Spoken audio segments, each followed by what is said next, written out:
Hi guys, good morning. ఈరోజు second blog తీస్తున్నాము. ఈరోజు ఇంకొక టాపిక్తో మీ ముందుకు వస్తున్నాము. ఇంకా మీకు ఏమన్నా మంచి మంచి టాపిక్స్ కానీ మంచి మంచి డిసీజ్ల గురించి ఏమన్నా మీకు అవగాహన ఉండి మీకు ఏమన్నా ఇన్ఫర్మేషన్ కావాలనుకుంటే కింద కామెంట్ రూపంలో తెలియజేయండి. ఇంకా ముందు ముందు మంచి వీడియోస్ కోసం మీ ముందుకు వస్తాము. Thank you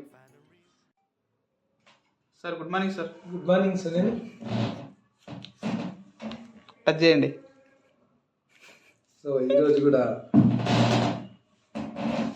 I should talk on this topic, right? Yes sir. Smile ఇవ్వడం వల్ల వచ్చే ఉపయోగాలు. అదే అనుకున్న సార్ వస్తుందని.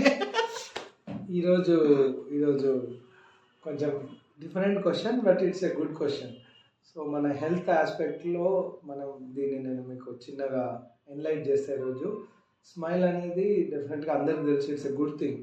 ఎప్పుడైతే మనం స్మైల్ చేస్తామో, హ్యాపీగా ఉంటామో, బ్రెయిన్లో కొన్ని ఉంటాయి, వాటిని మనం వాడుక భాషలో ఆనంద మైన్స్ అంటాం. మా టెక్స్ట్ బుక్స్లలో కూడా ఆనంద మైన్స్ అనేవి ఉంటాయి. అంటే బ్రెయిన్లో న్యూరో ట్రాన్స్మిటర్స్ ఉంటాయి, లైక్ డోపమిన్, సెరోటోనిన్ అని. దీంట్లో గుడ్ న్యూరో ట్రాన్స్మిటర్స్ అంటే మనం ఆనందంగా ఉన్నప్పుడు ఎక్కువ బాడీకి ఎక్కువ ఉత్తేజపరిచే, ఆనందాన్ని పెంచే, స్ట్రెస్ను తగ్గించే న్యూరో ట్రాన్స్మిటర్స్ రిలీజ్ అవుతాయి. సో వీటి వల్ల ఏంటంటే మన నర్వస్ సిస్టమ్ యాక్టివ్ ఉంటుంది, హార్ట్ యాక్టివ్గా ఉంటుంది, ఓవరాల్గా బాడీ యొక్క ఇమ్యూన్ సిస్టమ్ కూడా యాక్టివ్ ఉంటుంది.